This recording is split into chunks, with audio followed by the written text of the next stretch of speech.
Good evening. I'm Dr. Robert Peppercorn, and this is the Yuba City Medical Explorer.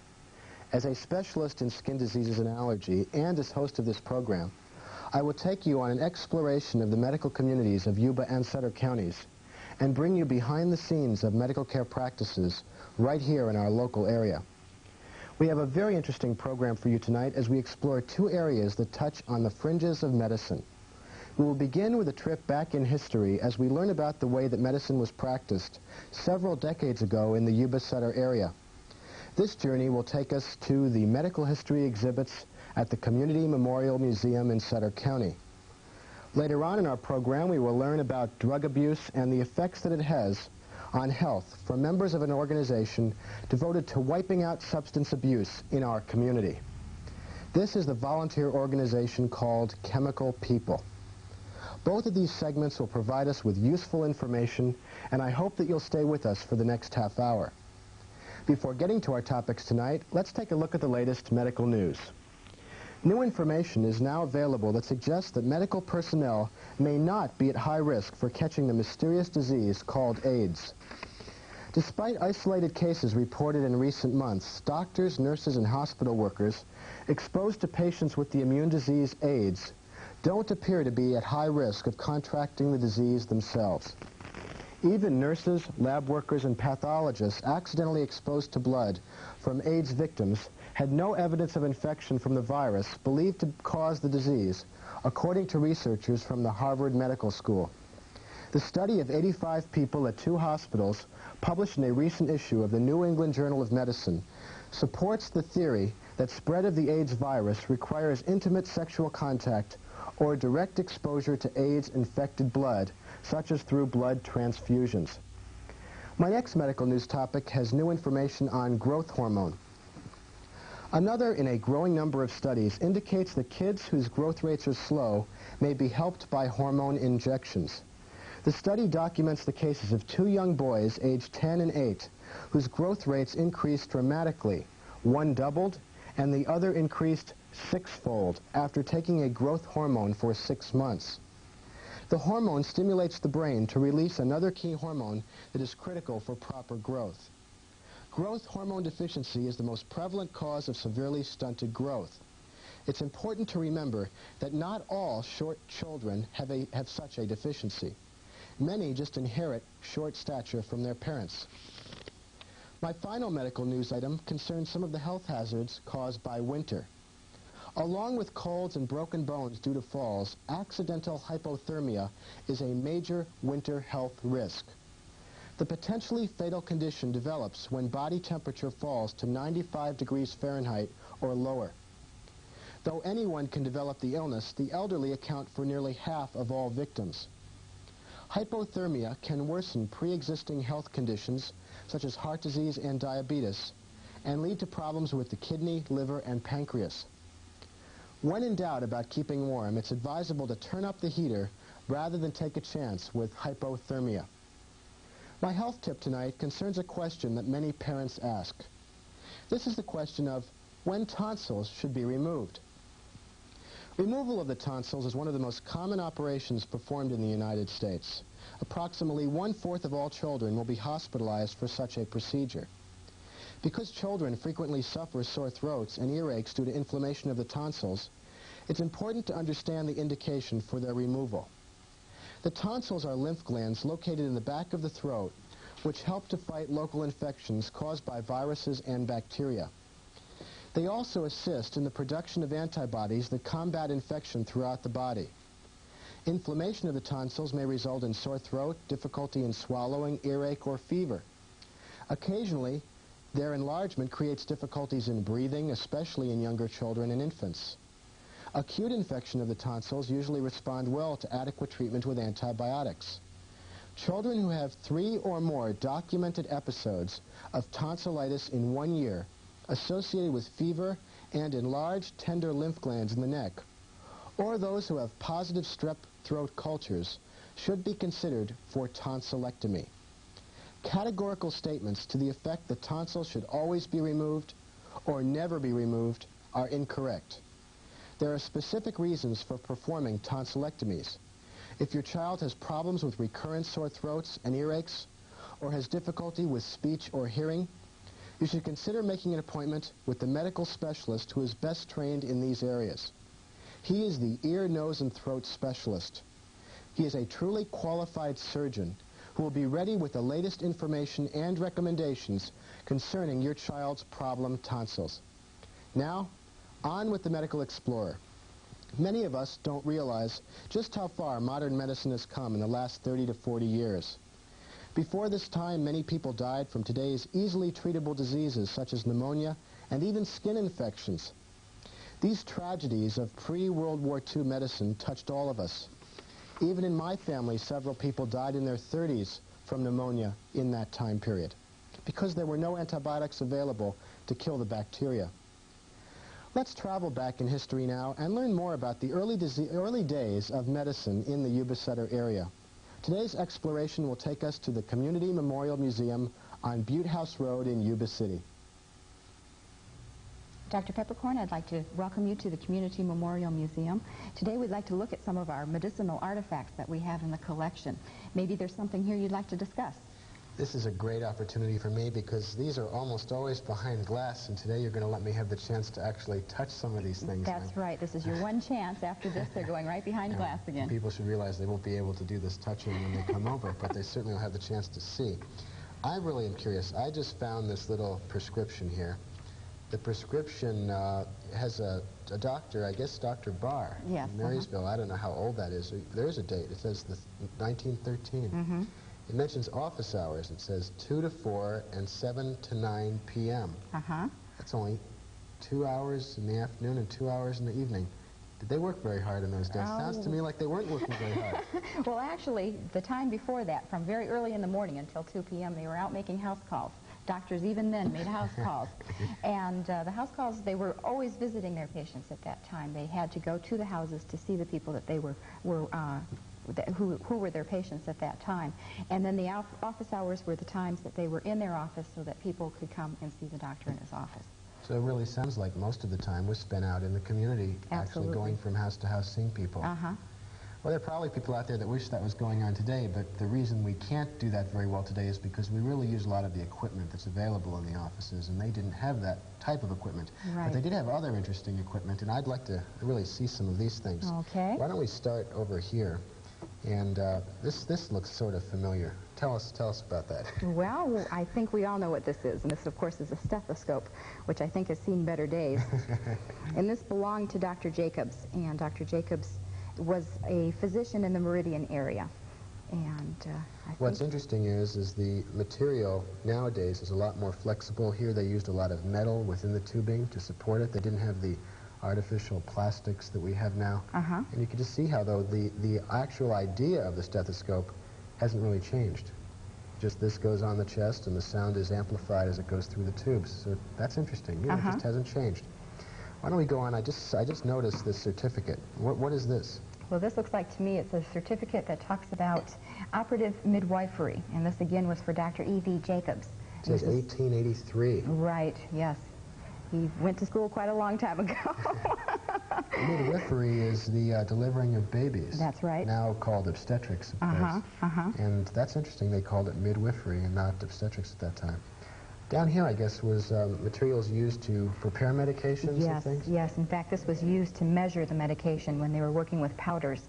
They would be able to put them on this marble block and use knives and other equipment with the measurement that's on the block itself to be able to measure how much medicine would go into that particular pill. And I guess they might mix some of the powders in this. What do they call this tool? This is the mortar and pestle. Boy, that's really heavy, too. Yes. They're quite interesting to look at. And of course, you've always seen these in pictures, and this is kind of interesting to really look at it and take a listen to what kind of sound it makes when you're actually using it. So different powders and things would go in here, and then you'd sort of and it was press up, them around. right, it was like up to the physician to figure out the amounts that would go into the different types of medicine and actually make his own right there in the office.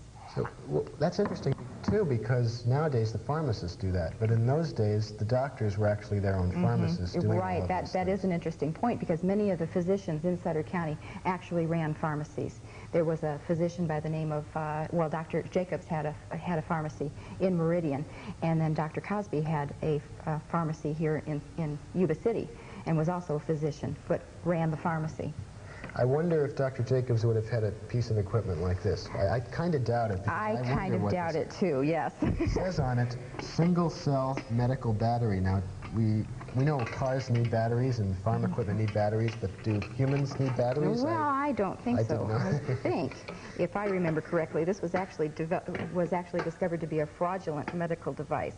And I think this was something that perhaps not a real physician made up in order to shock a patient into health. They might even call this quackery. That's right. Which we try to have avoided now by state law, which is trying to prevent that.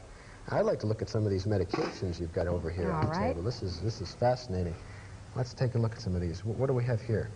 Okay, let's see if I can read that. That is dyspepsia tablets. And you'll have to tell me what dyspepsia is. Okay, dyspepsia means upset stomach. And all we got in there is some rust. Okay. maybe we'll find some tablets when we... Always look for the signature, F.A. Stewart's, trademark, patent office. None genuine without it. Well, in those days, none of this medication really had much of anything in it. They didn't work very well. I suppose there might have been some baking soda, things like that in here, but really wouldn't have been too effective. People also often thought that by curing constipation, they could cure about every disease in the world. And here's one called Cascaret's Candy Cathartic, which says, for the cure of chronic constipation. And again, not in there right now. I guess they really needed them in those. I suppose. They used them up before they gave them to us anyway. You've got one here that says anti-bilious pills. That's, I guess, gas and gallbladder problems. And there really aren't pills that can help this sort of thing. Not even today. It helps very well with problems like this. Gallbladder disease is a surgical disease. And it's interesting that they were using these things to try to convince people that they were doing things, and that often was all they had that they could do. What about alum? Do you know anything about alum? That seems to have been an ingredient that a lot of pills had in them. And I can't imagine what good it does. Maybe it was another one of those things that... Yeah, they would mix it in a lot of different medications because it's not toxic. I just noticed these fascinating surgical tools. And actually, I was doing some tree trimming over the weekend. This probably could have been used for that. In fact, I was told that this saw a lot of bones in its day, and I think that's where the term old sawbones came from. That's right. They would. Nowadays, orthopedic surgeons have equipment similar to this that they use in operating rooms, and this could have been used for that. They've also got some other very nice surgical equipment, and people often hear in operating rooms the word scalpel. They call for the scalpel, the knife. And here's some real scalpels, how the word got started, where it was actually one solid instrument. The blade and the handle was all together as one instrument, the blade being here, the instrument part here. Nowadays, we don't do that anymore because everyone needs to have completely sterile equipment. All the blades are disposable, and this part gets thrown away after each patient. That's interesting. That's to prevent disease and bacteria. There's also interesting things in here. For sewing, now, people say when I'm sewing them up in my office, gee, if you can sew that well, you probably do pretty well on my clothing too. Well, apparently this doctor actually used regular silk thread, just like would be used in a sewing shop. Says on there, that's silk. Silk, that's right. And that's great. That's nice. What else? There were some other interesting tools in here, and I think that perhaps if we have our old stereotypes of the Old West, maybe this tool would come in handy. To take the bullet out. Yes. I wonder if I can even open that. Yep, I can. So. Let's get Matt Lane in here and try this on him right now. How about that? Is there anything comparable to that today? Sure. There are different clamps and things like that that we would use to take out things like that. But, of course, nowadays, you don't really have to have a special tool to take a bullet out. There are all kinds of tools used to do different things in surgery, and those tools can be used for that purpose. Okay. But I bet that's what that was used for. I really believe that. I would think so, too. It looks like a whiskey bottle. Yes, sure does. It says iron tonic. There was something that we were reading on here that was kind of interesting about this, and it has to do with how it tastes. The preparation of iron is pleasant and grateful to the taste, having none of the inky flavor peculiar to iron medicines. I thought that was kind of interesting. It's true. Iron also turns the stool black. People who take iron when they go to the bathroom notice the black color. Oh, dear. And that would be something they'd note then, too. But they would be told that it would be helping them, which is interesting. What's this big jar, this big can? Big jar, let's see. I'll take a look at that. And that says that is potassium bicarbonate. Well, that would be for upset stomach. Okay, it looks like someone had a very upset stomach.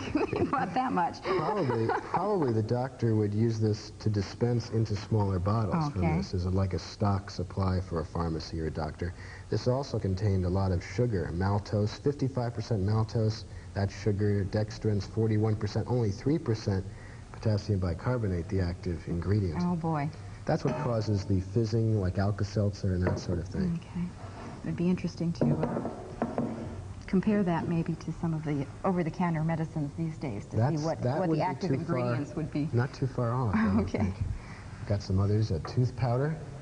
That's probably not that old because tooth powders have been used up until recent times for cleaning the teeth rather than the modern toothpaste. They work just as well. Right. In fact, I think that one's probably from about the late 30s or early 40s. This is interesting. I've always been fascinated in looking at this.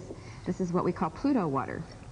And I would think that it's probably similar to a lot of the sulfur water that people use for curing just about anything again. There seems to be a lot of sediment in there. Is that the Hillcrest Water District water? Maybe that's what that is. That's right.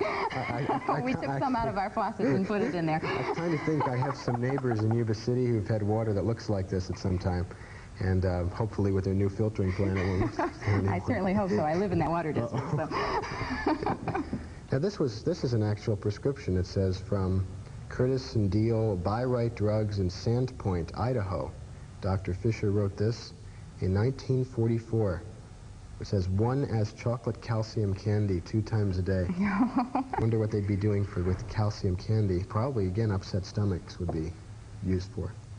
And this one, you wanted to see some pills. Well, we've got some pills in here. Oh, they look like M&Ms. That's right. And let's show people at home what they look like. You can actually see, they actually probably do have a little candy coating on the surface. And probably, again, they were just about as valuable as M&Ms would be to fight biliary problems and use as a laxative. True. Let's put those back in there so nobody gets a hold of those. This I found fascinating. And this is a little ointment jar, and it says on it, Dr. Williams Indian Ointment. And I don't know if we can get our visitors to see this. Well, in my office, ointments are quite important. And you can see here black ointment that is not too appetizing. I don't know if I'd want to be putting that on my skin. I think this is probably aged a little bit. But Dr. Williams claimed that this ointment would cure just about anything. You put it on your skin and take care of any problem that you had. Well, I wish I had that in my office right now. There was another that related to the skin, a book on dermatology, diseases of the skin. I think this might be it. Is that the one? No, that's the obstetrics book. Must be the other one. Here we go. Yep, this is the one. And this was written in the 1870s, I believe. Right, Diseases of the Skin, 1876. A doctor in New York wrote that book. And what's interesting to me, I was paging through this earlier, they're trying to teach diseases of the skin without pictures. Oh. Dermatology, diseases of the skin, is a very visual topic where you have to see things to know what's going on. And here, there's no pictures, so they didn't really have good photography to reproduce it in those days either. And the later dermatology books have colored drawings in them, which they didn't even get to at this time. In fact, I bet if we went through this book a little bit more seriously, we would find that there are a lot of things that have been disproven that they believed during that time. Now, here's a beautiful instrument. This looks really pretty. Yes, in fact, we have a couple of these here. I wonder if this can be tilted without hurting it. Oh, sure. It looks like a beautiful scale. But, I did drop a little piece of it. Is that like what a pharmacist might be using again to exactly. That was used measure medications? To weigh the medication. And of course, there's a balance there, so you could put a weight on one side and balance the medication on the other side. And often on old movies, I've seen these things. You know, what are they? Atomizers? Atomizers, yes. Spray in there. I don't think I'll do that right now. I'm not sure I want to get that in there. But it says DeVilbiss Atomiser on here. Very, very nice. I guess for sore throats. Yes, and you'd put different types of medication inside that. I would imagine the patient would have his own atomizer and then take it to the physician and get the medication to put inside of it. Well, we're getting to the end of the table, and I really wanted to know what this gigantic-looking thing is. Well, this is actually an apothecary jar, and this again came out of Dr. Jacobs' pharmacy shop in Meridian, and it was used basically for decoration. We, this morning, put a little bit of coloring in the water to make it nice and pretty. We could change the color according to our mood for the particular day. Mary, I really want to thank you for showing me around your museum. This has been a lot of fun. Well, I really appreciate having you here, too, to talk about all of these things. And you told me there's some other things around the corner, so when I finish this today, I'm going to spend some more time over here looking at some of the other exhibits. That's on right, medicine. but those are going to be behind glass. You won't be able to touch those. Oh, gosh. Maybe I can talk you into letting you do that while I'm here. Thanks again. Thank you. Again, I'd like to express my thanks to the hardworking and dedicated staff of the Community Memorial Museum for taking us back into the history of medicine of this area. The next time that you have a free morning or afternoon, you too should take the time to explore the excellent exhibits at our county's museum on Butte House Road. We will now switch to a more distressing topic that affects the health of the young citizens of our community. This is the subject of drug abuse. Almost every day we are bombarded with stories in the media about drugs affecting the lives of younger and younger people around us. We hear about marijuana, PCP, cocaine, and other chemical substances that are being destructively used by children. Well, there are now citizens in our community who are trying to do something about this problem and to stop this needless chemical destruction of young lives. These giving volunteers belong to a group called Chemical People. My guests tonight are involved in this fight to save lives. They are Fran Chapman, RN, and Mary Jane Cook, RN. Welcome to the Medical Explorer, and thank you for being here this evening. Thank you. Thank you for having us. My pleasure. Would you begin by telling us more about the history of the Chemical People organization? The Chemical People was started a year ago, last November. It was chaired by Nancy Reagan, and it was on national television. In Yuba City, we had a town meeting at April Lane School where it was shown as a community effort. What are some reasons that young people seem to turn to drugs these days? Low self-esteem, the easy accessibility of, getting the drugs, and just wanting to experiment, feeling that they feel better by taking drugs, and the idea that drugs will cure everything. What does the drug abuse problem do to the organization of the family as a group? It deteriorates the family in the end. There's a lack of trust between parent and child and vice versa. And all lines of communication cease to exist.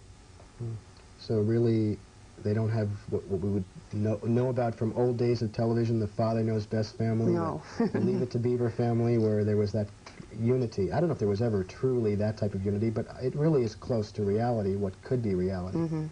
And drugs can mess that up completely. Yes. How do you see drug abuse affecting society as a whole in the future? I think their morals today have decreased. I think there's more parents, unwed parents. Ah, another related problem that gets involved with this too. Very interesting. And I think basically it's just, their standards are lower than they used to be. Potential leaders in our community aren't really being driven in that direction. Once they get involved with drugs, that motivation seems to just collapse. I recall back when I was in 9th, 10th grade, students who at one time were at the top of their class all of a sudden just sort of disappeared from the limelight of the school, and it was because of drug problems. This was in Miami, Florida, several years ago. I won't tell you how many. Well, I understand you've brought some very interesting demonstrations for us of actual drug paraphernalia, things that are used to dispense and use drugs by people who are doing these illegal activities. Sutter County Sheriff Sergeant Mason, in cooperation also with the Yuba City Police Department, let you bring over these pieces of equipment. Yes. Can you tell us about them? Okay. These are bongs that are used for smoking marijuana. This one, to put the marijuana here, and then they light it, and then, they smoke it. Do you think the shape that large is just for some, effect? Or For effect and to filter it, too. Oh, okay. And these, you add water to, this one, and these, they add water and put the marijuana and hash in, and it cools the smoke. Oh, I've seen movies where it used to show people in the Middle East or in the Orient using water pipes, and I had no idea what the water was for. So it cools down the smoke. Cool down the smoke. I see. And this one is a cocaine cutter, where they put the cocaine on the mirror. Why don't you just hold that up a little bit so they can get a clearer picture. And they use the razor blade to cut it and make a straight line. And then this is a glass straw, which is used to sniff it. This is a container to hold it with a little spoon. I got it. Okay.